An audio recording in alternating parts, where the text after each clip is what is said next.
I hope you guys are doing great. We were in chapter number 9 and हम discuss कर रहे थे SRS 4410. Just one second.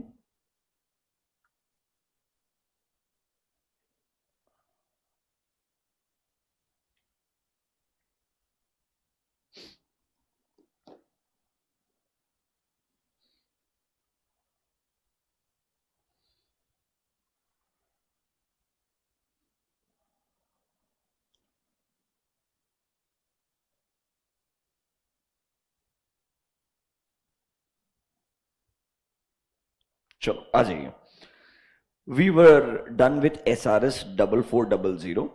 इसके अंदर हमने अग्रीड अपॉन प्रोसीजर्स वाला रिलेटेड सर्विसेज एंगेजमेंट क्या बोलता है वो डिस्कस किया था. कल आपको लास्ट में SRS 4410 का एक ओवरव्यू दिया था. आज वो डिटेल में डिस्कस करेंगे. एक बार फटाफट से जल्दी से इंट्रोडक्शन देता हूं 4410 का, फिर हमारा डिस्कशन कंप्लीट करते हैं. Obviously once 4410 is done, will go to new chapter all together. What was 4410? देखो, SRS इज आप लोग सर्विसेज प्रोवाइड करने वाले हैं रिलेटेड टू फाइनेंशियल इंफॉर्मेशन.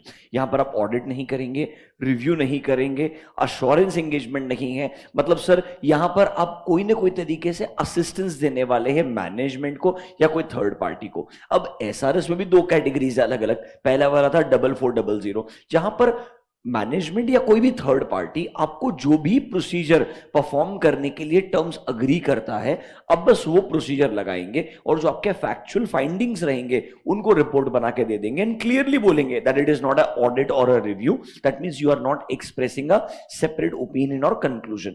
आप बस सेम प्रोसीजर लगा के जो फाइंडिंग्स मिल रहा है वो रिपोर्ट में दे रहे हैं. ये था 4400. अब एक 4410 करके SRS और बनाया है जहां पे एक तरीके से एक सीए फर्म या एक प्रैक्टिसिंग चार्टर्ड अकाउंटेंट अपना अकाउंटिंग एक्सपर्टीज या अपना फाइनेंशियल रिपोर्टिंग एक्सपर्टीज को एज अ सर्विस प्रोवाइड करेगा. मतलब sir I am going to help a company to prepare financial statements. It can be as per applicable FRF और it can be as per a special purpose framework जो उन्होंने अपने internal use के लिए define किया होगा या उन्होंने किसी फंड दिया है जिस पार्टी ने उसके हिसाब से डिफाइन किया होगा. मतलब सर यहां पर मैं उनको फाइनेंशियल स्टेटमेंट्स को बराबर से प्रिपेयर प्रेजेंट करने में हेल्प करूंगा. मैं ऑडिट नहीं करने वाला हूं, रिव्यू नहीं करने वाला हूं. मैं उनको बराबर से अकाउंटिंग करने में, डेटा का कंपाइलेशन करने में हेल्प करने वाला हूं. And it is not relevant just for historical financial information. It can also be use for prospective financial information. It can also be use for non financial information. Like for example inventory का physical verification. There is a less emphasis on the amount involve but there is more emphasis on the data which is there of the inventory. इस तरीके का service भी अगर provide करना है तो कहां आ सकता है? 4410 में आ सकता है. जनरली 4410 को कंपाइलेशन एंगेजमेंट बोलते हैं and the main objective is financial reports को बराबर बनाने में हेल्प किया जाएगा. कल मैंने आपको नोटबुक में 4410 कब एप्लीकेबल है, उसमें क्या क्या रेलेवेंट सिचुएशंस कवर होते हैं, उसका एक समरी लिखवा के दिया था. बेसिक 3-4 पॉइंट हमने लिखे थे. एक बार फटाफट से उनको रिवाइज कर लीजिए, फिर हम हमारा डिस्कशन आगे कंटिन्यू करते हैं. 4410 कल हमने बेसिक डिस्कशन शुरू किया था.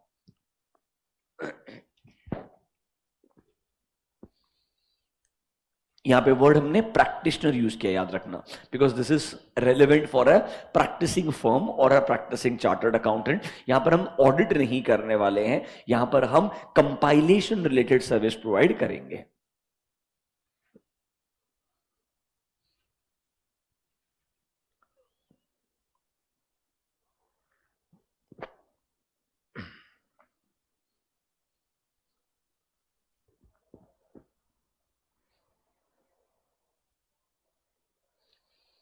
क्या हमने क्लियरली लिखा था? It is not an assurance engagement. यहां पर सर ऑडिट रिव्यू अलग से नहीं होने वाला है, सिर्फ आपको फाइनेंशियल रिपोर्ट्स को कंपाइल करने में हेल्प किया जाएगा. फिर हमने बोला होगा it is relevant for historical financial information as well as for other than historical. मतलब यहां पे प्रोस्पेक्टिव फाइनेंशियल इंफॉर्मेशन भी कवर किया जाएगा. क्लियरली आपको बताया था. It can also be relevant for non financial information, not just for financial information. फिर कुछ एग्जांपल्स लिखे थे क्या कि normally it can be compilation for financial reporting requirement as per applicable FRF. मतलब as per law mandatory requirement रहेगा financial reports बनाना है, उसके लिए आप आप हेल्प कर सकते हैं, या फिर it can B for other purposes, management का इंटरनल यूज होगा, किसी थर्ड पार्टी जिसने पैसा इन्वेस्ट किया होगा या पैसा आपको लेंड करके दिया होगा, they would want a report on a timely basis, that can be a reason, या कोई ट्रांजैक्शन करने जा रहे होंगे आप लोग, it can be a strong merger and acquisition transaction जिसके लिए आपको एक नया रिपोर्ट बना के चाहिए। इस तरीके का रिपोर्ट प्रिपेयर करने में जब मैं मैनेजमेंट का हेल्प करता हूं तो ये एंगेजमेंट कहलाएगा SRS 4410, that is called as compilation engagement. इतना डिस्कशन पूरा हो चुका था, बराबर है। अब सर यहां से आगे डिस्कशन करेंगे कि कैसे हम टर्म्स को अग्री करते हैं, कैसे ये एंगेजमेंट को परफॉर्म करते हैं, एंड कैसे रिपोर्टिंग तक जाएंगे। ध्यान रखना, बार बार यहां पर आप एक तरीके से अकाउंटिंग सर्विस प्रोवाइड कर रहे हो, you have expertise related to accounting और फाइनेंशियल रिपोर्टिंग, जो आप हेल्प कर रहे हैं मैनेजमेंट को टू प्रिपेयर फाइनेंशियल स्टेटमेंट्स। इसमें आप लोग, मैनेजमेंट ने आपको कोई अकाउंटिंग इंफॉर्मेशन दिया, आप उसका एक्यूरेसी, कंप्लीटनेस चेक करने के बारे में बिल्कुल नहीं सोचेंगे, आप अज्यूम करेंगे ये सब बराबर रहेगा, ये रादर मैनेजमेंट का रिस्पॉन्सिबिलिटी है। यही चीजों को हम कंसिडर करते हुए ऐसे एंगेजमेंट्स को एक्सेप्ट करते हैं। आइए लेट्स स्टार्ट विद इस एंगेजमेंट का स्कोप कैसे डिटरमाइन किया जाएगा, कैसे हम एक्सेप्टेंस या कंटिन्यूअस एनालिसिस लगाएंगे, फिर कैसे एंगेजमेंट को परफॉर्म करके रिपोर्ट करेंगे। ऐसे बेसिक कुछ स्टेप्स या स्टेजेस रहने वाले हैं। जैसा नॉर्मल ऑडिट में स्टेप्स रहता है, वैसा ही रिव्यू एंगेजमेंट में भी स्टेप्स होता है, और वैसा ही SRS में भी स्टेप्स होता है। कोई स्टेप्स में डिफरेंस नहीं होता है, whether it is SA, SRE और SRS। Let's start with scope of compilation. अब देखो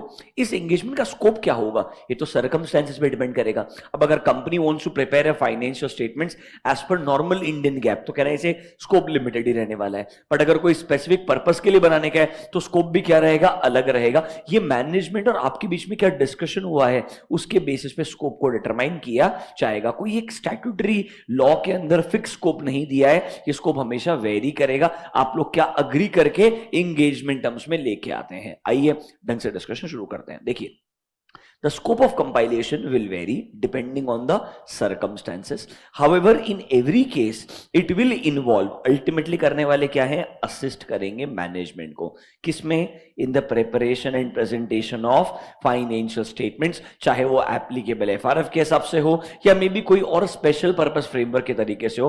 बॉटम लाइन हमको असिस्ट मैनेजमेंट को करना है, जो भी रहेगा सर्कमस्टेंसेस में अग्री करके आगे बढ़ेंगे। देखो, in some compilation engagement management may have already prepared the financial information as a draft format, आपको बस उसको फाइनलाइजेशन करने में हेल्प करना होगा। आपको मे बी कोई नया इंडेस आया होगा, उसकी रिगार्डिंग एक्सपर्टीज अपनी प्रोवाइड करनी होगी। It's basically accounting related consulting जो आप प्रोवाइड कर रहे हैं कंपनी को। देखिए, जनरली ये मैनेजमेंट का रिस्पॉन्सिबिलिटी होता है to prepare and present financial statements as per applicable FRF। तो एप्लीकेबल FRF सेलेक्ट करना, अकाउंटिंग पॉलिसी को सेलेक्ट करना, ये मेजर रिस्पॉन्सिबिलिटी किसका होगा, मैनेजमेंट का ही होगा। यही पॉइंट नंबर 4 बोलता है। देखिए, management will retain its responsibility for financial information and the basis on which it is prepared and presented। हम उनको असिस्ट करेंगे हर तरीके से, बट मेन रिस्पॉन्सिबिलिटी किसका रहेगा, मैनेजमेंट का रहेगा। देखिए, that responsibility will include application by management of the judgement regarding what, कि हमने कैसे प्रिपेयर एंड प्रेजेंट करना चाहिए फाइनेंशियल इंफॉर्मेशन को, क्या अकाउंटिंग पॉलिसीज को सेलेक्ट करके अप्लाई करना चाहिए, कैसे रीजनेबल अकाउंटिंग एस्टिमेट्स बनाने चाहिए, ये सब कुछ मैनेजमेंट का जजमेंट रहेगा। हम उनको असिस्ट करेंगे, उन्हें अगर किसी तरीके से हेल्प चाहिए वो हम प्रोवाइड करेंगे, but this will always remain the core responsibility of management. यही चीज एंगेजमेंट टर्म्स में अग्री भी करके लेना है ताकि कोई मिसअंडरस्टैंडिंग ना हो। बॉटम लाइन पूरे स्कोप में एक ही बात बोलता है, सरकमस्टेंसेस के हिसाब से डिसाइड किया जाएगा आपका स्कोप क्या होगा। पर कुछ भी हो जाए, अल्टीमेटली आपका काम है असिस्ट करना to the management in preparation and presentation of financial statement. बात खत्म। नोटबुक में जाइए, कितने पॉइंट हमने लिखे बताइए। 5 पॉइंट लिखे, write down point number 6, scope of compilation engagement. Scope of compilation engagement, scope of compilation engagement. Under that, write down point number A. It will vary depending on the circumstances of engagement. It will vary depending on the circumstances of the engagement, depending on the circumstances of the engagement. Number 2, generally it will involve assisting management. It will involve assisting management. It will involve assisting management in preparation and presentation of financial information. It will involve assisting management in preparation and presentation of financial information. Generally आपका काम वही रहने वाला है. Obviously scope जो है वो circumstances के हिसाब से वेरी करेगा. अच्छा, मैनेजमेंट की रिस्पॉन्सिबिलिटी वो सेम रहने वाली है, वो आगे एक जगह पे आने वाला है, बार बार रिपीट नहीं करेंगे. स्कोप के अंदर सिर्फ इतना पॉइंट लिख के क्लोज कर देंगे. मैनेजमेंट की रिस्पॉन्सिबिलिटी आगे फिर से डिटेल में आने वाला है. Is this done? आगे बढ़े. चलो देखो नेक्स्ट क्या बोलता है. Ethical requirements. क्या हमारे लिए SQC1 as it is applicable रहेगा? Because SQC was relevant for all engagement standards, चाहे वो SAE है, SRE है, SA है या SRS है. स्टैंडर्ड ऑन क्वालिटी कंट्रोल वो एज इट इज रेलेवेंट रहेगा. तो इसीलिए जो ICAI के कोड ऑफ एथिक्स है, जो बेसिक इंडिपेंडेंस रिक्वायरमेंट्स है, वो हमको बाय डिफॉल्ट फुलफिल करने पड़ेंगे. उसमें कोई भी ऑप्शन नहीं होने वाला है. तो compliance of ethical requirement bare minimum expectation है. चाहे मैं कंपाइलेशन एंगेजमेंट में हूं या चाहे मैं अग्रीड अपॉन प्रोसीजर लगा रहा हूं, कोई फर्क नहीं पड़ता है. ये मुझे कंप्लाई करने पड़ेंगे. एक बार पढ़ लीजिए. The practitioner shell comply with relevant ethical requirements. While complying with these requirements, I should keep in mind the code of ethics properly issued by ICAI. Code of ethics के हिसाब से क्या आपके इंडिपेंडेंस को कॉन्फ्लिक्ट आ सकता है, थोड़ा biasness नहीं आना चाहिए, कैसे आप अवॉइड करेंगे, integrity, objectivity, professional behaviour, professional competence कैसे इंश्योर करेंगे, वो सब रिक्वायरमेंट्स आपके लिए एज इट इज रेलेवेंट है because you are a chartered accountant in practice. Ideally वो code of ethics by default CA in practice के लिए रेलेवेंट है. अब जो भी काम करेंगे आपके लिए उतना ही रेलेवेंट रहने वाला है. नोटबुक में जाइए, एक लाइन लिख के क्लोज कीजिए. Practitioner should comply with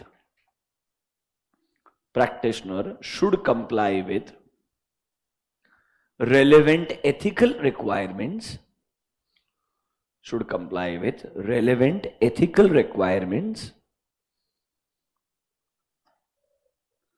applicable as per code of ethics issued by ICAI. Applicable as per code of ethics issued by ICAI. Code of ethics issued by ICAI. Done. Time pass point है.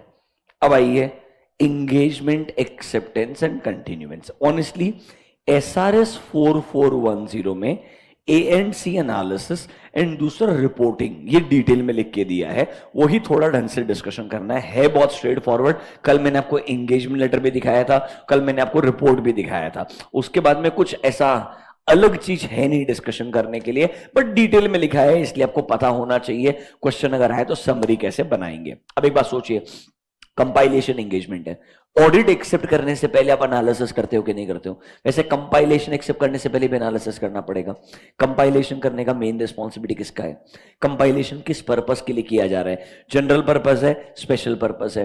Sir आपकी जो terms है उसके अंदर आपका involvement कितना रहने वाला है? सर एक्सेप्टेंस करने से पहले मैनेजमेंट से तो अग्री करना पड़ेगा दैट आपका ही रिस्पॉन्सिबिलिटी रहेगा overall to prepare and present. आपका ही रिस्पॉन्सिबिलिटी रहेगा टू डिटरमाइन कि सर हमने कौन से अकाउंटिंग पॉलिसीज को लगाना है, आपको ही मेजर जजमेंट का इस्तेमाल करना है. डोंट थिंक ये सब पहले से एग्री करना पड़ेगा. प्लस सर कंपनी का मैनेजमेंट एंड TCWG का मार्केट में रेपुटेशन कैसा है, हमारे पास में कॉम्पिटेंस है क्या, ये कंसीडर करने के लिए कि हमने ऐसा एंगेजमेंट लेना चाहिए. मतलब आप ऑडिट के लिए जो ANC लगा रहे थे, ऐसा मान के चलिए सेम एनालिसिस यहां लगा रहे हैं, बस इस बार ये कंपाइलेशन एंगेजमेंट है ना कि ऑडिट एंगेजमेंट. उस तरीके से थोड़ा डिफरेंस आएगा, बाकी कोई भी डिफरेंस नहीं है. आराम से मेरे साथ रीड कीजिए, एकदम लॉजिकल साउंड करेगा. ये SA 220 का जो ANC एनालिसिस है, SQC1 का जो ANC एनालिसिस है, उसी की लाइन पे लिखा हुआ कंटेंट है. देखिए, the practitioner shall not accept the engagement unless they have agreed the terms of engagement with the management या फिर कोई अदर एंगेजमेंट पार्टी। मतलब सर ऑब्वियसली ना, it can be someone else also, parent entity engage कर रहा होगा, कोई अगर थर्ड पार्टी रहा, जो भी मेरे को अपॉइंट कर रहा है उससे मेरे को टर्म्स अग्री करना चाहिए। क्या क्या चीज कंसिडर करेंगे, देखिए सर किस पर्पस के लिए आप इस रिपोर्ट को यूज करने वाले हैं, किन किन लोगों को ये फाइनेंशियल इंफॉर्मेशन डिस्ट्रीब्यूट करने वाले हैं, sir what is the applicable FRF जो आप लोग यूज करने वाले हैं, sir what is the objective of this compilation, आपका ओवरऑल स्कोप क्या है, मेरी रिस्पॉन्सिबिलिटी क्या होगी, आपकी रिस्पॉन्सिबिलिटी क्या है, what is the responsibility of practitioner and what will be the responsibility of management. Responsibility of management को इंपॉर्टेंट मार्क कर दीजिए, पॉइंट नंबर ई, क्योंकि ये आपके एंगेजमेंट लेटर में भी आता है, आपके रिपोर्ट के अंदर भी डिटेल में आता है। देखिए मैनेजमेंट का क्या रिस्पॉन्सिबिलिटी है, sir they are responsible for entire financial information, उसका preparation and presentation as per applicable FRF होना चाहिए। प्राइमरी रिस्पॉन्सिबिलिटी किसका रहेगा, मैनेजमेंट का रहेगा। दूसरा चीज, अच्छे कंट्रोल्स लगाने पड़ेंगे। ऐसा ही लग रहा है क्या पूरा 210 पढ़ रहे हो बेसिकली, क्योंकि ये सब कुछ 210 पे नॉर्मल एंगेजमेंट टर्म्स में अग्री होता है, वही चीज लिख रहा है कि आप बढ़िया से अच्छे इंटरनल कंट्रोल डिजाइन करेंगे, इंप्लीमेंट करेंगे, मेंटेन करेंगे, ताकि आपके फाइनेंशियल इंफॉर्मेशन में कम से कम मटेरियल में स्टेटमेंट होने चाहिए। अब पॉइंट नंबर सी अलग है, पॉइंट नंबर 3 अलग है, ध्यान रखना। यहां पे क्या बोलता है, आप कंपाइलेशन के लिए जो भी इंफॉर्मेशन हमको देंगे वो इंफॉर्मेशन एक्यूरेट एंड कंप्लीट होना चाहिए। ये मैं चेक नहीं करूंगा, ये मैं अज्यूम करके जाऊंगा, क्योंकि रिस्पॉन्सिबिलिटी किसका है, आपका है। नंबर 3 देखिए, the accuracy and completeness of records, documents या explanation which is provided by the management for the purpose of compilation engagement. ये मैं एक्यूरेसी कंप्लीटनेस चेक नहीं करने वाला हूं, अज्यूम करके जाऊंगा कि ऐसा है, क्योंकि आपने ये कहां पर अग्री किया है, एंगेजमेंट टर्म्स में अग्री किया है। एंड द लास्ट वन, जहां भी जजमेंट का इस्तेमाल करना होगा, कौन सी अकाउंटिंग पॉलिसी का इस्तेमाल करना है या अकाउंटिंग एस्टिमेट्स कैसे बनाने हैं, वो जजमेंट का इस्तेमाल कौन करेगा, मैनेजमेंट करेगा। Point number 4, judgement needed in preparation and presentation. In any sense a practitioner assistance provide करेगा, बट अल्टीमेटली जजमेंट किसका होने वाला है, मैनेजमेंट का होने वाला है। ये सब कुछ क्या है, इनडायरेक्टली मैनेजमेंट की रिस्पॉन्सिबिलिटीज है। जैसे नॉर्मल ऑडिट में आता है, वैसे ही यहां पर एंगेजमेंट टर्म्स में हमारी रिस्पॉन्सिबिलिटी के साथ साथ में मैनेजमेंट की रिस्पॉन्सिबिलिटीज को लिख के दिया है। 2 मिनट स्पेंड कीजिए, एक बार ABCDE 5 पॉइंट को पढ़ लीजिए, लॉजिकल लगता है क्या।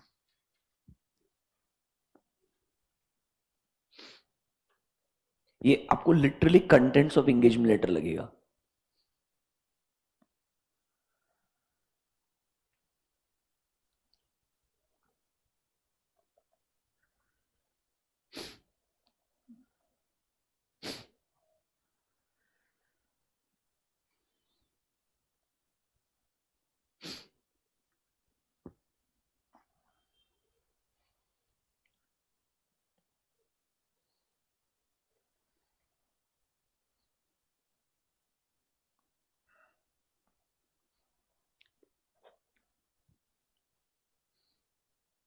देखिए कंटेंट्स ऑफ एंगेजमेंट लेटर एक बार, ऐसे 210, objective and scope, responsibility of auditor, यहाँ पे रिस्पॉन्सिबिलिटी ऑफ प्रैक्टिशनर रहेगा, रिस्पॉन्सिबिलिटी ऑफ मैनेजमेंट, मतलब प्री कंडीशंस आएगी पूरी की पूरी, एप्लीकेबल एफआरएफ को आइडेंटिफाई करो एंड गिव अ रेफरेंस कि कैसा format and content of report आपने एक्सपेक्ट करना चाहिए जो हम इशू करने वाले हैं। लिटरली सेम चीज कॉपी पेस्ट है यहाँ पे। Responsibilities of practitioner, objective and scope, responsibility of management, expected form and content of report. कुछ भी डिफरेंस नहीं, ये एंगेजमेंट टर्म्स ही है। ये हेडिंग में एएनसी एनालिसिस बोल रहा है, बट एक्चुअली में अंदर कंटेंट के लेटर ही बोल रहा है, क्योंकि वो क्या बोल रहा है, एक्सेप्टेंस करने से पहले सब अग्री करना चाहिए। तो इसने एक्चुअल एएनसी एनालिसिस नहीं लगाया, एएनसी एनालिसिस 220 वाला वो बहुत डिटेल में है, उसमें से कुछ चीजों को उसने पिक किया है कि इंटेंडेड यूजर कौन है, किसको डिस्ट्रीब्यूट करेंगे, 220 प्लस 210 का कॉम्बिनेशन बना के आंसर बना दिया उसने।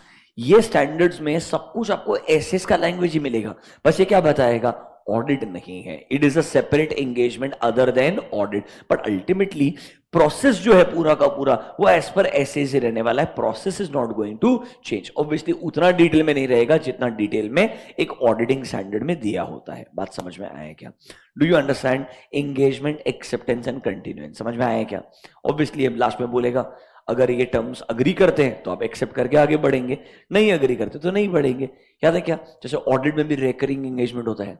अगर सर लास्ट ईयर भी हमने कंपाइलेशन में हेल्प किया, रेकरिंग है, तो बस देखेंगे इस साल में कुछ चेंजेस है क्या, अगर नहीं है तो नया लेटर देने का जरूरत ही नहीं है, पुराने लेटर के हिसाब से कंटिन्यू कर सकते हैं। देखिए, the practitioner shall record and agree the terms in an engagement letter या in any other form of suitable written agreement। जैसे कि engagement letter के लिए लिखा होता है, प्रॉपर engagement letter बनाओ या कोई भी written agreement बना लो suitable तरीके से, इधर भी सेम चीज अलाउड है। नेक्स्ट, अगर रेकरिंग कंपाइलेशन एंगेजमेंट है, मतलब लास्ट ईयर भी आपने ही कंपाइलेशन करने में हेल्प किया था, इस साल भी आपको ही कंटिन्यू करने के लिए बोल रहे हैं, बस देखना कुछ टर्म्स में चेंजेस तो नहीं है क्या, एक्चुअली में नया रिवाइज्ड एंगेजमेंट लेटर भेजने की जरूरत है क्या, नहीं लगता है तो सेम टर्म्स के साथ में कंटिन्यू कर सकते हो, नो प्रॉब्लम एट ऑल। पूरा का पूरा 210 का मेजर अंडरस्टैंडिंग यहां लिखा हुआ है। नोटबुक में आइए कि वह next heading engagement acceptance and continuance। engagement acceptance and continuance।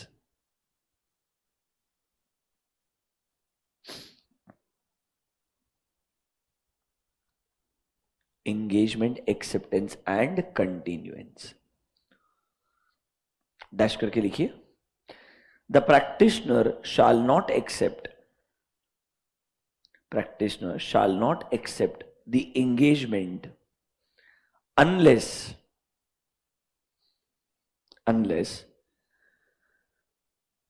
they have agreed the terms of engagement, unless they have agreed with the terms of engagement with the management, agreed with the terms of engagement with the management or other engaging party,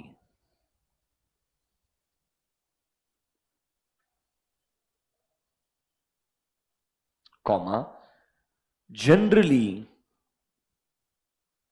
following aspects should be covered, generally following aspects should be covered। Giving you 5 minutes, points पढ़ो ABCDE, खुद से लिख के close कर दो, practice भी हो जाएगा आपका। 210 पढ़ाया नहीं था क्योंकि आपके सिलेबस में नहीं था, एक तरीके से 210 का रिवीजन भी हो जाएगा, इसलिए बराबर से पढ़ के लिख लीजिए एक बार। It's on page number 9.10।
Output देखेंगे बाद में।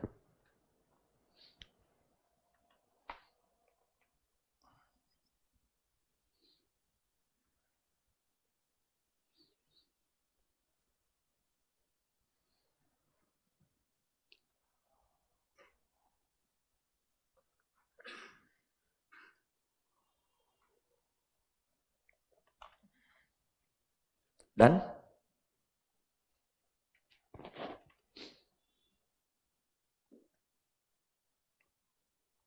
ऑनलाइन स्टूडेंट आपको भी लिखने का है, ब्रेक नहीं है।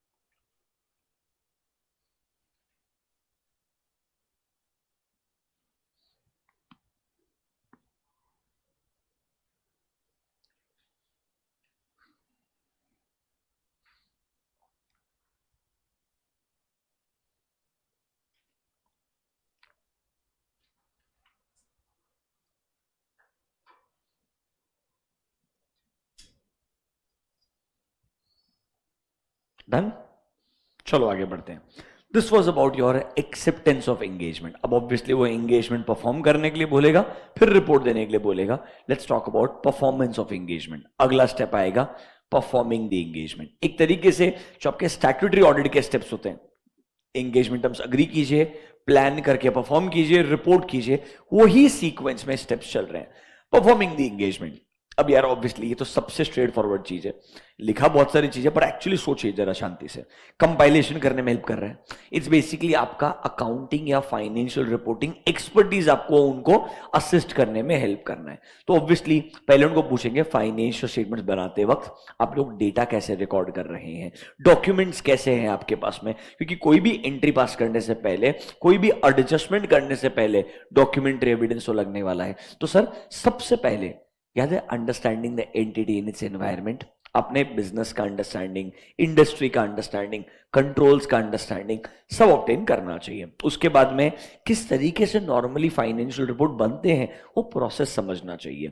क्या उस प्रोसेस में ही प्रॉब्लम है तो शायद आपको भी कुछ डेटा पे कंफर्ट नहीं आएगा, ये अंडरस्टैंडिंग बहुत जरूरी है। इसके बाद में आप उनसे थोड़ा इंक्वायरीज करेंगे, एनालिसिस करके ये समझने का ट्राई करेंगे कि जो डेटा मिल रहा है वो ठीक लग रहा है, फिर ये डेटा हमारे हिसाब से अप्रोप्रिएटली अकाउंट कैसे होना चाहिए उसको गाइडेंस देंगे। कहीं कहीं पैसा होगा आपका और मैनेजमेंट का आर्ग्यूमेंट होगा, आप बोलेंगे यहां पर नॉर्मली इस तरीके से अकाउंटिंग करके ऐसा प्रोविजनिंग बनाना चाहिए, management may not agree with this. For example impairment loss का असेसमेंट में प्रॉब्लम आ सकता है, जहां भी नॉर्मल प्रोविजनिंग आता है वहां प्रॉब्लम आ सकता है, चाहे वो पेंडिंग लिटिगेशन से रिलेटेड है, रॉयल्टी से रिलेटेड है, वारंटी से रिलेटेड है। ये एक ग्रे एरियाज है जहां पर पॉइंट ऑफ व्यूज अलग अलग हो सकते हैं। जहां पे रिटायरमेंट बेनिफिट का बात आएगा वहां पॉइंट ऑफ व्यू अलग हो सकता है। एक्चुअल वैल्यूएशन की रिपोर्ट आएगी, वो एज इट इज यूज करना चाहिए कि नहीं करना चाहिए, उस पर आपका डिस्कशन हो सकता है। ये एग्जांपल्स लिखे नहीं, आपको बता रहा हूं नॉर्मली। ये कुछ ऐसे ग्रे एरियाज है where you may have an argument with the management. अच्छा, आपको लगता है कहीं मैनेजमेंट ने डॉक्यूमेंट के हिसाब से, रिकॉर्ड्स के हिसाब से बराबर से अकाउंटिंग नहीं किया है, आपका ड्यूटी क्या बनता है? उन्हें करेक्ट करने के बारे में एडवाइस करना। वो करेक्ट कर देते हैं, आपको सब कुछ बराबर लगता है, कोई दिक्कत नहीं है, रिपोर्ट बना के दे दीजिए। वो करेक्ट नहीं करते हैं, आपको लगता है there are still certain mistakes जो एक्चुअली एक्सेप्टेबल नहीं है, तो आपने उनको बताना चाहिए, करेक्ट करने के लिए बोलना चाहिए। फिर भी वो नहीं करते हैं तो आपने सोचना चाहिए क्या पूरे कंपाइलेशन एंगेजमेंट में ये मेजर प्रॉब्लम्स हो सकते हैं, एंड आई एम अवेयर कि कुछ प्रॉब्लम्स है, तो मैं कैसे उसको अग्री कर लूं, बराबर है कि नहीं है। तो उसको हमको प्यार से अच्छे तरीके से कम्युनिकेट करने के बाद रिपोर्ट में इंक्लूड करने के बारे में सोचना चाहिए। आप ऑडिट कर नहीं सकते हैं, रिव्यू कर नहीं सकते हैं, आर्ग्यूमेंट ज्यादा कर नहीं सकते हैं, आप कंसल्टेंट है। Remember the biggest challenge for a consultant is वो अपना ओपिनियन को स्ट्रांगली कभी नहीं दे सकता है। अगर वो बहुत स्ट्रांगली ओपिनियन देगा, client will not like it, remember this. So आपको क्लाइंट को समझ के अपना ओपिनियन देना होता है। If they agree with this it is very nice. Sometimes clients में चैलेंज योर ओपिनियन, तो उस केस में आप कुछ नहीं कर पाओगे। Think like a consultant in this case. Rather आपको एक थंब रूल बोलता हूं हमेशा कंसल्टिंग का। अभी ऑनेस्टली इंडिया में कंसल्टिंग इतना पॉपुलर नहीं है, और सीए फ्रेटर्निटी में तो बहुत ही कम पॉपुलर है, अकाउंटिंग वगैरह में तो काफी अनपॉपुलर है। रादर स्पेसिफिकली कंसल्टिंग का एक रूल होता है, don't come to a conclusion, rather अपने दिमाग में एक रास्ता बनाओ ही मत कंक्लूजन का। Your client will lead you to conclusion, and if a client is leading you to conclusion then it is a right conclusion. क्योंकि अगर तुमने तुम्हारे हिसाब से सोचा इस प्रॉब्लम का सोल्यूशन ये है, क्लाइंट अगर वो माइंडसेट में नहीं है वो सोल्यूशन एक्सेप्ट करने के, चाहे वो बेस्ट सोल्यूशन रहेगा तब भी वो एक्सेप्ट नहीं करेगा। तो इंपॉर्टेंट क्या है, तुम बस क्लाइंट से, इसीलिए बोलते हैं ना कंसल्टिंग के अंदर it's all about your meetings और your discussions with the client, because वो डिस्कशन में क्लाइंट खुद ही बोलता है इनडायरेक्टली क्या चाहिए उसको। You're understanding my point. मुझे बस वही चीज उसको अप्लाई करके देना है, कुछ ज्यादा अलग करने का ट्राई जनरली नहीं करना चाहिए। ये बेसिक रूल ऑफ कंसल्टिंग है। अनलेस तुम पॉपुलर ही हो कि भाई ये फर्म जो है या जो ये स्पेसिफिक पार्टनर है या जो टीम है ये अपने हिसाब से काम करता है और क्लाइंट तुम्हारे पास में वो सोच के आ रहा है कि तुम तुम्हारे हिसाब से काम करने वाला है, if they are prepared for it then it is fine. Otherwise in major consulting firms, चाहे तुम बीसीजी का बात कर लो, मैकेंजी का बात कर लो, बेन एंड कंपनी का बात कर लो, डेलॉयट कंसल्टिंग का बात कर लो, किधर भी आपका पार्टनर सबसे कम बात करेगा। वो सिर्फ क्लाइंट को क्वेश्चन पुट अक्रॉस करके बोलने के लिए बोलते रहेगा, बिकॉज जितना क्लाइंट बात करेगा उससे पार्टनर को समझ में आएगा इस क्लाइंट को एग्जैक्टली क्या चाहिए, उसको बस वही चीज अप्लाई करके देनी है ideally. Remember consulting is so open ended, there is no law as such, there is no scope कि आपको इस तरीके से काम करना है। Scope is determined by us, क्या अप्लाई करना है, एक्सेप्टेंस क्या है, क्या एक्सेप्टेबल नहीं है, ये भी हम डिसाइड करने वाले हैं, क्या अच्छा है क्या बुरा है ये भी हम डिसाइड करने वाले हैं। So if it's all going to be about a discussion, तो रिमेंबर दैट कंसल्टिंग के अंदर आपको थोड़ा सा बहुत यू कैन से क्लाइंट को परसेप्शंस को थोड़ा यू कैन से ज्यादा सपोर्ट देना चाहिए, उस पॉइंट ऑफ व्यू से ज्यादा सोचना चाहिए, अदरवाइज कभी कभी चीजें खराब हो सकती है। ये बेसिक रूल ऑफ कंसल्टिंग भी है। यहां पे ऐसा नहीं लिखा है, यहां पे इनडायरेक्टली बोला है कि ऑब्वियसली मैनेजमेंट का पॉइंट ऑफ व्यू आपको हर जगह समझना पड़ेगा। तो ये इस तरीके से कैसे परफॉर्म करना है उसका एक ओवरव्यू दे रहा है। ऑब्वियसली वापस से बोलेगा आपको जो भी इंफॉर्मेशन मिल रहा है उसका एक्यूरेसी चेक करने का जरूरत नहीं है, कंप्लीटनेस चेक करने का जरूरत नहीं है। अल्टीमेटली रिस्पॉन्सिबिलिटी किसका रहेगा, मैनेजमेंट का रहेगा। वो सब रिपीटेशन होने वाला है पर जनरल प्रोसीजर लिख के दिया है। Let's start. देखो, the practitioner shall obtain an understanding of the following matters। सबसे पहले क्या समझना पड़ेगा, एंटिटी का बिजनेस एंड इट्स ऑपरेशंस, कैसे अकाउंटिंग करते हैं, अकाउंटिंग रिकॉर्ड्स कैसे मेंटेन करते हैं, what is the applicable FRF and generally इस इंडस्ट्री में कैसे एप्लीकेबल एफआरएफ को अप्लाई किया जाता है। कहना इसे it is nothing but understanding the entity and its environment. Point number 1 logical लगता है। Number 2, the practitioner shall compile the financial information. Compilation कैसे करेगा, using the records, documents, explanation या कोई भी अदर इंफॉर्मेशन जो उसको मिलने वाला है, किससे, मैनेजमेंट से। कहीं भी उसको लगता है डाउट है, किससे डिस्कस करेगा, मैनेजमेंट एंड टीसीडब्ल्यूजी के साथ में डिस्कशन करेगा। एंड जहां भी लगता है सिग्निफिकेंट जजमेंट वगैरह इन्वॉल्व है, क्लियरली वो असिस्टेंस देगा, पर मेजर डिसीजन मेकिंग किसका होना चाहिए, मैनेजमेंट एंड टीसीडब्ल्यूजी का होना चाहिए। बेसिकली जो ऊपर लिख के दिया है वही नीचे है, ये एग्जीक्यूशन के दौरान आपको दिमाग पे रखना चाहिए। आगे बढ़े, point number 4, prior to completion practitioner ने ये देखना चाहिए कि फाइनली कंपाइल्ड जो इंफॉर्मेशन है रीड करने के बाद में प्राइमा फेसिया इनकंसिस्टेंट तो नहीं रखता है। जो मैंने कंपनी का अंडरस्टैंडिंग ऑब्टेन किया और जो फाइनल कंपाइलेशन है, looking at them does it look like they are in the same direction, they should not look completely inconsistent. ये मतलब कंप्लीशन करने से पहले कंपाइलेशन का फाइनल वर्जन आ गया है, एक बार रीड करना, आपका जो अंडरस्टैंडिंग है वो देखना कहीं ये इनकंसिस्टेंट नहीं है। ये याद है क्या, जैसे एनालिटिकल प्रोसीजर लगाते हैं एट द कंप्लीशन स्टेज, कि हमने पूरा ऑडिट के दौरान जो अंडरस्टैंडिंग ऑब्टेन किया एंड जो फाइनल कंपैरिजन कर रहा हूं, is my understanding in the right direction, उस तरीके से पॉइंट नंबर 4 बनाया है। देखिए, prior to completion practitioner shall read the compiled information in light of their understanding of the entity's business and applicable FRF कि overall ठीक लग रहा है ना, it does not look prima facie inconsistent। completion करने से पहले ये read करना चाहिए। अब देखिए थोड़ा प्रॉब्लम अगर आता है तो, if during the engagement practitioner becomes aware कि सर कुछ records, documents या judgment के अंदर हमको लग रहा है इनकम्प्लीटनेस है, इनएक्यूरेसी है, या कोई ना कोई सेटिस्फैक्टरी तरीके से आपको इन्फॉर्मेशन नहीं दिया जा रहा है, will you bring this to the attention of the management? Yes. Will you ask them to provide additional information? हाँ। मान जाते हैं, बढ़िया बात है, नहीं मानते तो थोड़ा इसका इंपैक्ट कंसिडर करना पड़ेगा। देखिए, if the practitioner is unable to complete the engagement because management has failed to provide the required data and information, practitioner ने क्या करना चाहिए, shall withdraw from the engagement, obviously with the proper reasons। देखिए, if practitioner becomes aware that sir proper financial information का adequately disclosure नहीं दिया है, जो अमेंडमेंट हमने बोले थे वो नहीं किए थे जो रिक्वायर्ड है आइडियली, या सर कंपाइलेशन मिसलीडिंग है, ये सब अग्री करने से पहले उसने प्रपोज करना चाहिए मैनेजमेंट को कि आप ये रेस्पेक्टिव चेंजेस लेके आ जाइए। अगर मैनेजमेंट डिक्लाइन करता है या परमिट नहीं करता है कि सर आप अमेंडमेंट प्रपोज ही नहीं कर सकते हो, तो सर ऑब्वियसली अगर मेरे को चेंजेस प्रपोज करने का अलाउड नहीं है, प्रेपरेशन तुम्हारा काम है, असिस्टेंस में दे रहा हूं पर मैं आपको कमेंट करके बोल भी नहीं सकता हूं ठीक क्या करना है, तो मैंने कंटिन्यू नहीं करना चाहिए। I should withdraw from the engagement. And sir last, if withdrawal is not possible because of law और रेगुलेशन, तो सर आपका जो प्रोफेशनल रिस्पॉन्सिबिलिटी है उसके हिसाब से रिपोर्ट में लिख के दीजिए और रिस्पेक्टिव अथॉरिटीज को इन्फॉर्म कर दीजिए कि ये चैलेंजेस है, हमने बस ये रिपोर्ट बना के दे दिया है। ये एकदम बेसिक सा यू कैन से मैकेनिज्म बिल्ड करके दिया है, सिचुएशन बेस्ड है, ऐसा होगा तो आपको सोचना पड़ेगा, नहीं होगा तो आप रिपोर्ट बना के क्लोज कर सकते हैं। एक बार पढ़ लीजिए, मतलब I don't think there is anything great here, it's very straightforward. General understanding के ऊपर भी लिख सकता कोई आदमी यहाँ तो।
Yes,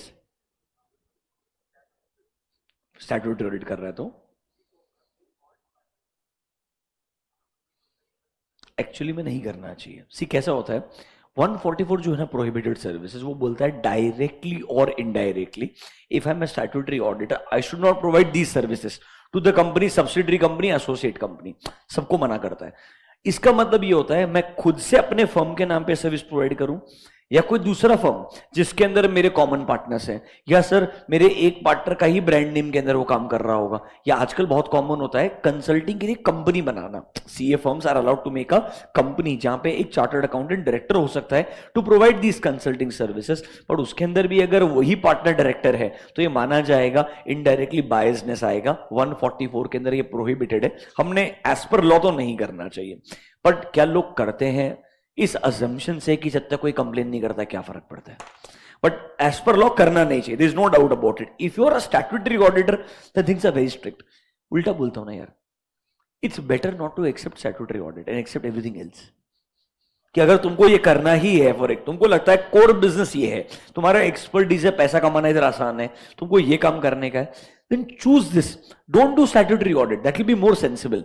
If you're doing a statutory audit, you're inviting more trouble. And trust me, day by day, your peer reviewer, your quality reviewer, your NFRA, they'll become more and more, you can say, violent in terms of these non-compliances. वो accept नहीं करने वाले हैं सब चीजों को बिल्कुल भी, क्योंकि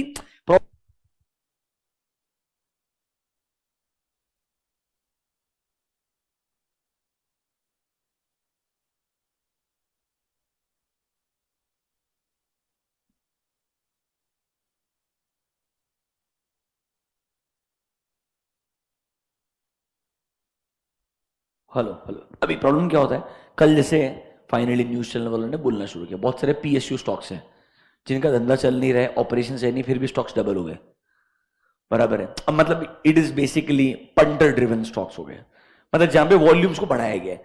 प्रॉब्लम क्या होता है, जब ऐसा आउटकम आता है कि कोई मिसलीडिंग सिचुएशन की वजह से कंपनी इसका स्टॉक प्राइसेस सिग्निफिकेंटली रिग किया जा रहा है, बढ़ाया जा रहा है, तो फिर उसका ऑडिटर भी क्वेश्चन में आ जाएगा, अकाउंटिंग करने वाले लोग भी क्वेश्चन में आ जाएंगे। तब ये नहीं देखेंगे कि किसने स्टॉक को भगाया है, ये देखेंगे कि इसके काम करते वक्त लोगों ने भी नेग्लिजेंस किया क्या। तो now these problems will start coming up even more frequently. Simple है, एक सिंपल बात बोलता हूं आपको मैं। आज के 15 साल पहले या 18 साल पहले गिने चुने 2 से 3% लोगों का पैसा इन्वेस्टेड था मार्केट में। अब अगर मैं बोलता हूं वो 2-3% से 20% जाएगा, 40% जाएगा, 50% जाएगा, more and more money will go to the market. जितना पैसा जाएगा and the entire money will chase returns, and obviously returns will always be very high in small cap, mid cap. You can't argue about it. मतलब your large cap cannot give you a 40% return yearly basis. It's impossible. It's going to be small cap, mid cap. तो जहां पे return पागल जैसा आएगा वहां पे manipulation होगा ही होगा। जहां मैनिपुलेशन होगा अब वो सारे लिस्टेड कंपनीज है, ऑडिट फर्म्स भी क्वेश्चन के अंदर आएंगे, अकाउंटिंग करने वाले लोग भी क्वेश्चन में आएंगे, अब बच नहीं सकते हो। तो प्रॉब्लम इज जितना ज्यादा आप ये सर्विसेज प्रोवाइड करेंगे और आप खुद नॉन कंप्लायंस करेंगे, भले फ्रॉड किसी और ने किया होगा, मैनिपुलेशन किसी और ने किया होगा, स्टॉक को किसी और ने भगाया होगा, पर तूने भी नॉन कंप्लायंस किया, तू भी पकड़ा जाएगा फालतू के अंदर। सो इट इज बेटर, मतलब मेरा पॉइंट ऑफ व्यू अगर आप पूछोगे from a longer point of view, avoid कर देना बेटर है, क्योंकि जब वो हिस्ट्री निकालेंगे ना सब खराब हो जाएगा। मतलब आइडियली बराबर है, बराबर है, बट कंपाइल किया, इससे तो फाइनल फाइनेंशियल स्टेटमेंट बनेगा। अगर मैं ही वो फाइनेंशियल स्टेटमेंट बनाने में हेल्प कर रहा हूं, मैं ही ऑडिट करूंगा, मतलब मैं ही उनको indirect, it's like a self review. ये मेरे थ्रेट्स टू इंडिपेंडेंस में क्लियरली सेल्फ रिव्यू थ्रेट में आता है, क्लियरली, क्योंकि इनडायरेक्टली मैं ही उनको बोल रहा हूं यहां पे अकाउंटिंग एस्टिमेट जो जजमेंट लगा रहे हो ना, सही है कि गलत है। अब फिर मैं वही चेक करने के लिए खुद ही आ रहा हूं, तो इट्स बेसिकली मैंने ही एस्टिमेट्स बनाए और मैंने चेक कर लिया। अच्छा, बोलने के लिए बोला है कि मैनेजमेंट जजमेंट का इस्तेमाल कर, कुछ नहीं करता है उसने। अगर तेरे को हायर कर ली है, सब कुछ तू डिसाइड करने वाला है, वो लिखने के लिए ऑन पेपर रिस्पॉन्सिबिलिटी होल्ड करने वाला है, but all decision making is with you. तो अगर फाइनेंशियल रिपोर्ट्स बनाने ही मैं वाला हूं, उसको मैं ऑडिट कर ही नहीं सकता हूं। मैं क्या, मेरे से कनेक्टेड कोई भी फर्म का मेंबर ऑडिट नहीं करना चाहिए आइडियली। तो मेरे हिसाब से तो क्लियरली पॉसिबल नहीं है। मतलब अभी लोग करते हैं ये मुझे भी पता है, बट आई मीन करना नहीं चाहिए। There is no question about it, because if you are caught you will be in trouble. 144 वाला non compliance is more like you are part of a fraud यार। It is visible that you are not independent and still you are doing it. And if there's a question on the independence, that means there's a question on your credibility in the market. So that is a big question mark according to me. आज भी बहुत सारे लोग जब 144 आया है ना, majority practising chartered accountants, एक सेमिनार अटेंड किया था मैंने, कहाँ पर था, हाँ पूना के अंदर एक सेमिनार अटेंड किया था, जो मेंबर्स आए थे for a discussion on 144 and your KAM key audit matter के ऊपर आइडियली। तो पहले तो कैम होता है क्या, होता है क्या, people started making fun of it. There right, because obviously majority clientele जो उनका है उधर कैम का रेलेवेंसी नहीं है, बराबर है, वो गलत नहीं है अपनी जगह पे। और ऑब्वियसली जिसका क्लाइंटल था जो कैम रेलेवेंट है, वो क्लाइंटल वाला प्रैक्टिसिंग से आया ही नहीं उधर। यू अंडरस्टैंड द डिफरेंस, मैं बोल नहीं रहा हूं पर तुम समझो मेरा बात, वो उधर आया ही नहीं। जिसको मालूम है ये रेलेवेंट है, जिसके लिए रेलेवेंट नहीं था वो ही आया। So obviously people started making fun of that, but at the same time 144 को तो कोई सीरियसली ले ही नहीं रहा था। ये तो 144 लॉजिक ऐसा था, लॉ में बना दिए, जब तक कोई कंप्लेन करेगा नहीं क्या फर्क पड़ने वाला है। Rather lot of people did not even accept कि इंटरप्रिटेशन में ऐसा आता है क्या, पर आता है, क्योंकि 144 का रेफरेंस 141 सबसेक्शन 3 में भी दिया है। मतलब if you are providing the services you are a disqualified person, clearly बोला है लॉ में। मतलब डिस्क्वालिफाइड बोल दिया, उसके बावजूद तूने कंटिन्यू किया, मतलब क्लियर नॉन कंप्लायंस है ना। You understanding my point. लोग ये मानने को तैयार ही नहीं है, अभी हम कुछ नहीं कर सकते उसका। तो यार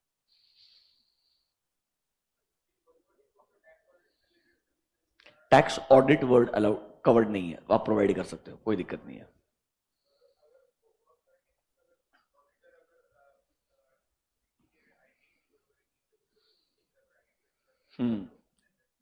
आएगा 100%, अलाउड नहीं है, अलाउड ही नहीं। एडवोकेसी थ्रेड एक्सेप्ट ही नहीं करता उस चीज को, बिल्कुल भी नहीं। टैक्स ऑडिट कर सकता हूं मैं बस, और कुछ नहीं कर सकता हूं। टैक्स कंसल्टेंसी अलाउड नहीं है clearly. Tax consultancy normally audit में कवर ही नहीं होता है। Tax consultancy is like a consultancy service, agreed upon procedure हो गया, ये 4400 में चले जाएगा आपका। मतलब वो अलाउड ही नहीं है, क्लियरली बोल रहा हूं, as per law interpretation is very clear about it. 144 जब पढ़ोगे ना, वर्ड डायरेक्टली इनडायरेक्टली डिफाइन भी किया है। तेरे को डायरेक्टली इनडायरेक्टली इससे पैसा मिला या तेरा एसोसिएशन है जिसने भी ये काम किया है, तो भी माना जाएगा तूने वो काम दिया है उसको। इतना एक्सट्रीम है ideally 144।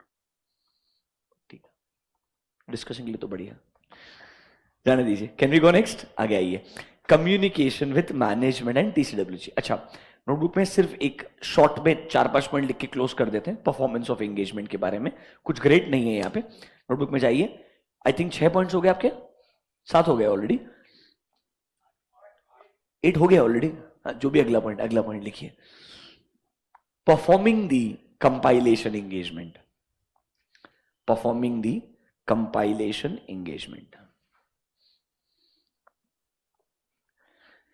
Performing the compilation engagement. मैं पूरे सेंटेंसेस नहीं लिखवा रहा हूं, कीवर्ड्स लिखवा के क्लोज कर रहा हूं, बहुत सिंपल चीजें ये। Number A, understanding the entity,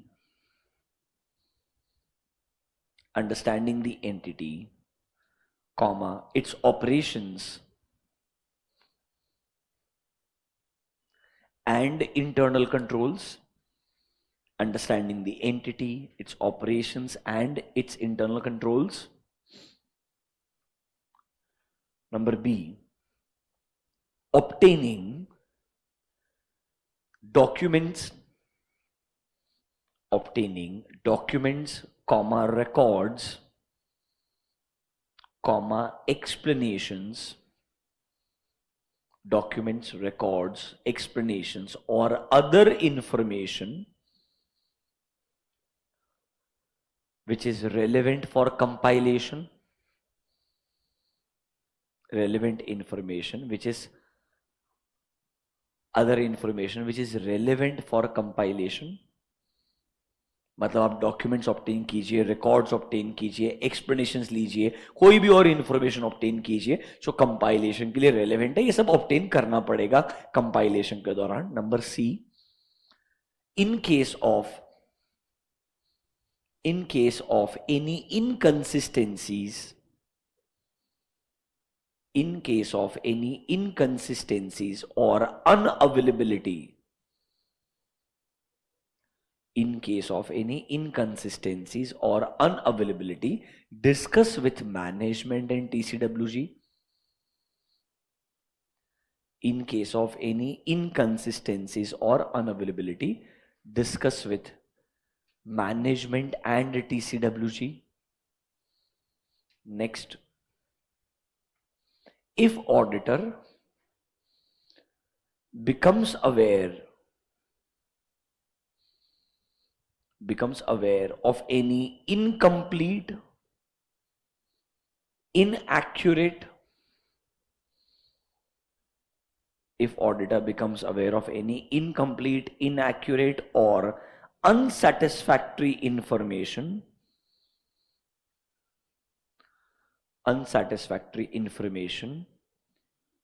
used in compilation, unsatisfactory information used in compilation, then he should request the management,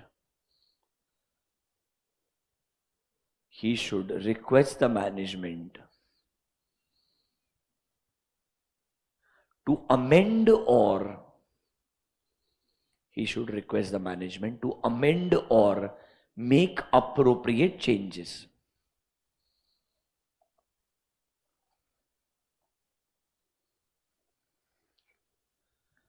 Last point, if management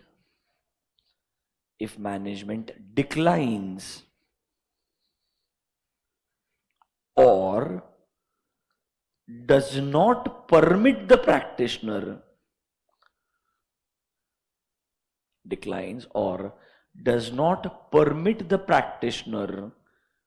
to make proposed amendments to the compiled information,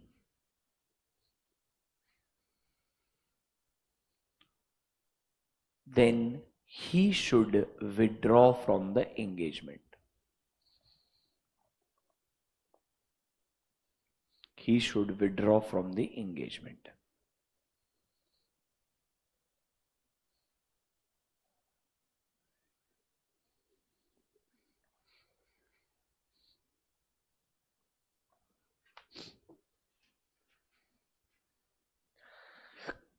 इसके अंदर मेरे हिसाब से A and C analysis जो था, जहां पर क्या क्या चीजें बेयर मिनिमम अग्री करनी चाहिए, वो ज्यादा इंपॉर्टेंट लगता है मेरे को एग्जाम के अंदर। उसमें भी मैनेजमेंट रिस्पॉन्सिबिलिटी स्पेसिफिकली ज्यादा इंपॉर्टेंट लगता है।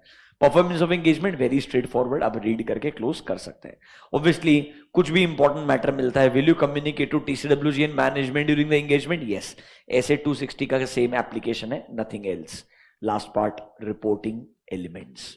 आइए, कल आपको रिपोर्ट दिखाया था, वैसे ही एलिमेंट्स का लिस्ट बना के दिया है। एक बार फटाफट से एलिमेंट्स देखिए, जरूरत पड़ेगा तो रिपोर्ट फिर से दिखा दूंगा ताकि आपको अंडरस्टैंडिंग आ जाएगा। Last part, this is important from exam point of view. देखिए, the practitioner's report issued for compilation engagement shall be in writing and shall include the following elements।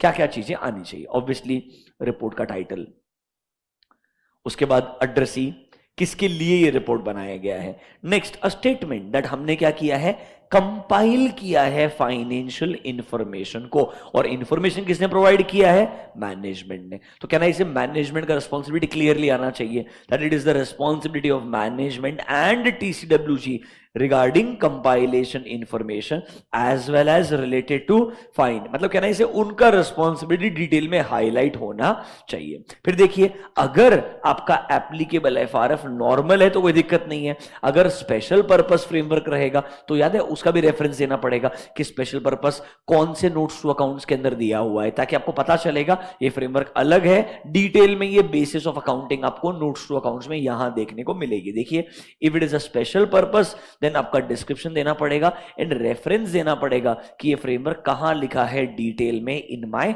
Financial statement. फिर सर हमको identify करना चाहिए financial information में balance sheet included है, PNL included है, cash flow statement है, कौन से पीरियड का है, तो टाइटल ऑफ ईच एलिमेंट आएगा, sir date of financial information आएगा एंड कौन सा पीरियड कवर किया है वो आएगा। ये तो हम स्टार्टिंग में लिखते हैं ना, हमने कंपाइल किया है financial statements which includes this this this this this, introductory paragraph का कंटेंट बोल रहा है। आगे ऑब्वियसली प्रैक्टिशनर की रिस्पॉन्सिबिलिटी में क्लियरली बताओगे कि हमने ये एंगेजमेंट किया है in accordance with SRS 4410 and हमने कंप्लाई किया है with all relevant ethical requirements. फिर हम बोलेंगे sir since it is not a assurance engagement, हमने जो भी इंफॉर्मेशन मैनेजमेंट से लिया है उसका एक्यूरेसी एंड कंप्लीटनेस चेक नहीं किया है, हमने सेपरेटली कोई ऑडिट ओपिनियन या रिव्यू का कंक्लूजन नहीं दिया है, क्योंकि ये क्या नहीं है, अश्योरेंस या रिव्यू एंगेजमेंट नहीं है, हमने सिर्फ मैनेजमेंट को असिस्ट किया है और उस असिस्टेंस के बेसिस पे एक सिंपल सा रिपोर्ट बना के दिया है। देखिए, if the framework is special purpose, obviously what is the purpose of special purpose framework, किसके लिए बनाया, who are the intended users, draw the attention of readers. कहना इसे जैसे 800 में करते हैं वैसे ही सब कुछ इधर भी आएगा रेफरेंस के लिए कि स्पेशल पर्पस फ्रेमवर्क है, इनके हिसाब से बनाया है, नोट्स टू अकाउंट्स में कहां रेफरेंस दिया जा रहा है कि स्पेशल पर्पस फ्रेमवर्क क्या है। एंड याद है क्या, ईओएम के अंदर बेसिस ऑफ अकाउंटिंग जैसा एक ईओएम पैराग्राफ आता है, हेडिंग आएगा sir it is restricted only for the use of these set of people, उस तरीके का रेफरेंस आएगा, रेफरेंस ऑफ ऐसे 800 है एज इट इज। उसके बाद में डेट, सिग्नेचर, प्लेस, खत्म। एक बार चाहिए शांति से रिपोर्ट को देखो, थोड़ा और रिलेट होगा, कल ही बताया था आपको, फिर से एक बार रिपोर्ट देखिए स्टार्ट से end. Accountants compilation report, check कीजिए सब कुछ आता है क्या, टाइटल किसके लिए रिपोर्ट है, मैनेजमेंट के लिए, एड्रेसी, फिर देखो क्या बोलता है, we have compiled the financial statements based on the information you have provided. अच्छा बोलता है ना फाइनेंशियल स्टेटमेंट में क्या क्या टाइटल आएंगे, it will include balance sheet, PNL, cash flow statement, respective period covered क्या है, बराबर है। फिर से लास्ट में बताएगा हमने ये कंपाइलेशन किया है इन अकॉर्डेंस विद SRS 4410, कहना इसे SRS का रेफरेंस आएगा। फिर देखिए, we have applied our expertise in accounting and financial reporting to assist you in preparation and presentation, और हमने एथिकल रिक्वायरमेंट्स भी कंप्लाई किया है। सर ध्यान रखना, these financial statements and the accuracy and completeness of the information किसका responsibility है, management का है, उसको हमने अलग से चेक नहीं किया है। और क्लियरली सिंस ये एक अश्योरेंस एंगेजमेंट नहीं है, हम लोगों ने इनका एक्यूरेसी कंप्लीटनेस चेक नहीं किया है, साथ साथ में हमने कोई भी ऑडिट ओपिनियन या रिव्यू कंक्लूजन नहीं दिया है, उस तरीके से आकर के आपका रिपोर्ट कंप्लीट हो जाएगा। स्पेशल पर्पस फ्रेमवर्क होता तो उसके ऊपर एक सेपरेट पैराग्राफ आता, ये स्पेशल पर्पस फ्रेमवर्क है, फ्रेमवर्क के इंटेंडेड यूजर्स कौन है, फ्रेमवर्क का डिटेल कहां देखने को मिलेगा, उसका रेफरेंस भी आएगा फाइनेंशियल इंफॉर्मेशन के अंदर, वो एक पैराग्राफ ऐड हो जाएगा। अदर देन दैट रिपोर्ट का एलिमेंट समझ में आया क्या? आपको 5 मार्क के लिए किसी का भी रिपोर्ट का एलिमेंट पूछे, ध्यान रखना बेयर मिनिमम टाइटल एड्रेसी वो सब ठीक है, मेन चीज ये रिपोर्ट के अंदर आपका रिस्पॉन्सिबिलिटी क्या है एंड मैनेजमेंट का रिस्पॉन्सिबिलिटी क्या, उसके अराउंड पॉइंट हमेशा आता है। प्लस हर अलग एंगेजमेंट में उसके एंगेजमेंट स्टैंडर्ड का रेफरेंस आता है, 4410 का रेफरेंस आएगा, 4400 का रेफरेंस आएगा, 800 का रेफरेंस आएगा, 805 का रेफरेंस आएगा, 810 का रेफरेंस आएगा। हर जगह पे सेपरेट स्टैंडर्ड जो भी अप्लाई होता है उसका रेफरेंस आपके रिपोर्ट में पक्का देखने को मिलता है। फिर फ्रेमवर्क जनरल पर्पस है, स्पेशल पर्पस है, स्पेशल पर्पस है तो उसके ऊपर अलग से एक्सप्लेनेशन हमेशा आता है। ये बेयर मिनिमम चीजें हैं जो हर रिपोर्ट के अंदर आपको देखने के लिए मिलेगी। एक बार आपने रिपोर्ट्स गो थ्रू कर ली, उसके बाद let them ask A question specifically on anything. If you think about the standard for 5 minutes, आपके रिपोर्ट में क्या आना चाहिए आपको समझ में आ जाएगा। पूरे 4410 में क्या बोल रहा था, ये ऑडिट रिव्यू नहीं है, रादर 4410 नहीं, पूरे एसआरएस में क्या बोल रहा था, ये ऑडिट रिव्यू नहीं है, ये अश्योरेंस नहीं है, तो उसके ऊपर एक पैराग्राफ आना ही है आइडियली। फिर रेस्पेक्टिव स्टैंडर्ड का नंबर 4400 है कि 4410 है, एक पॉइंट उसमें आना ही है कंपल्सरीली। हमारी रिस्पॉन्सिबिलिटी क्या, उसमें एक पॉइंट आएगा ही आएगा। मतलब बेयर मिनिमम ऐसे सोचोगे तो 7-8 पॉइंट लिखना एलिमेंट्स के बहुत आसान हो जाएगा। नोटबुक में जाइए, लास्ट एलिमेंट्स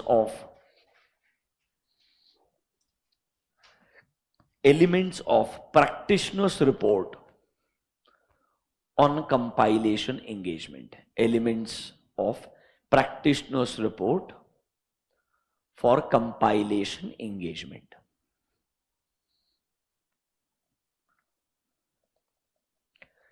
5 मिनट स्पेंड करो, लिख के खत्म ही कर दो directly, chapter will be over. Any 7-8 elements should be more than sufficient।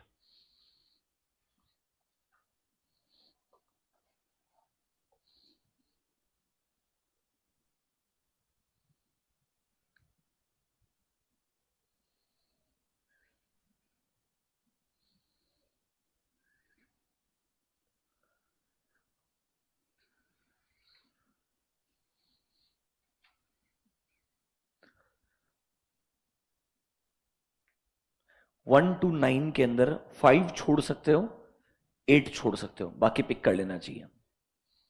1 to 9 में यू कैन स्किप 5 and 8, बाकी सब एज इट इज पिक कर लेने चाहिए, तुम्हारा आंसर कंप्लीट हो जाएगा।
डन।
डन।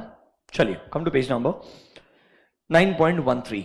लास्ट दो चीजें बाकी है। ऑब्वियसली सर, कोई भी एंगेजमेंट हम परफॉर्म कर रहे हैं, बढ़िया क्वालिटी कंट्रोल पॉलिसीज हमारे पास में होने चाहिए। वी वुड वांट दैट हमारा engagement in terms of compliance with standard, compliance with legal requirements as per the expectation of SQC comply होना चाहिए। मतलब बढ़िया तरीके से हर एंगेजमेंट को परफॉर्म करना चाहिए। Every firm has a quality control policies, उसका कंप्लायंस हुआ है कि नहीं हुआ है। देखिए, हम चाहेंगे एंगेजमेंट पार्टनर रिस्पॉन्सिबिलिटी एक्सेप्ट करे for the overall quality of each compilation engagement जो उस पार्टनर को असाइन किया है। उन्होंने इंश्योर करना चाहिए कि हमारा जो फर्म का quality control policies and procedures है उसके सामने हमने काम किया है। ये बेयर मिनिमम एक्सपेक्टेशन है। लॉजिकल लगता है एकदम। लास्ट में डॉक्यूमेंटेशन, पूरा कंपाइलेशन के दौरान जो जो काम किया है प्रॉपर रिकॉर्ड मेंटेन करेंगे। फाइनल कंपाइलेशन का जो एक वर्जन रहेगा वो भी अपने पास में रखेंगे, ताकि मतलब एक प्रॉपर रिकॉर्ड रहे हमने किस तरीके से असिस्टेंस दिया था एंड हमारा फाइनल जो कंपाइलेशन के बाद फाइनेंशियल रिपोर्ट था वो कैसा दिखता है। देखिए, सिग्निफिकेंट मैटर्स जो भी आपको मिले हैं during the course of engagement, कैसे मैटर्स एड्रेस हुए उसका रिकॉर्ड मेंटेन कीजिए। Also maintain a record of compilation, कैसे रिकंसाइल करता है with the underlying documents and explanations. मतलब आपके कंपाइलेशन में जो नंबर्स है, जो डॉक्यूमेंट्स आपने चेक किए, उससे वो कैसे मैच होते हैं। And sir, a copy of the final version जो आपने कंपाइल किया है, फॉर विच मैनेजमेंट और TCWG have already acknowledged their responsibility, उसका एक फाइनल वर्जन हमारे पास में होना चाहिए। ऐसा डॉक्यूमेंटेशन मेंटेन करना है, एकदम टाइम पास है। मेन चीज 4410 में रिपोर्ट के एलिमेंट्स आपको आने चाहिए। ANC एनालिसिस में क्या क्या मैटर्स आते हैं वो वाला पार्ट आना चाहिए। एंड सर ध्यान रखना, 4410 is not just relevant for historical financial information, it is also very much relevant for prospective. मतलब अदर देन हिस्टोरिकल बोला है, मतलब उसका मतलब है it can be any other financial information. This was your 4410। This marks the end of our chapter number 9। 8 था auditing standards, but for special purpose framework, for a single financial statement, for a summary financial statement. वो 3 auditing standards थे। यहां पर ना आपने audit किया, ना review किया, ना अश्योरेंस, आपने सर्विस प्रोवाइड किया which is related to financial information. ये यहां पर 2 स्टैंडर्ड्स थे, 4400 एंड 4410।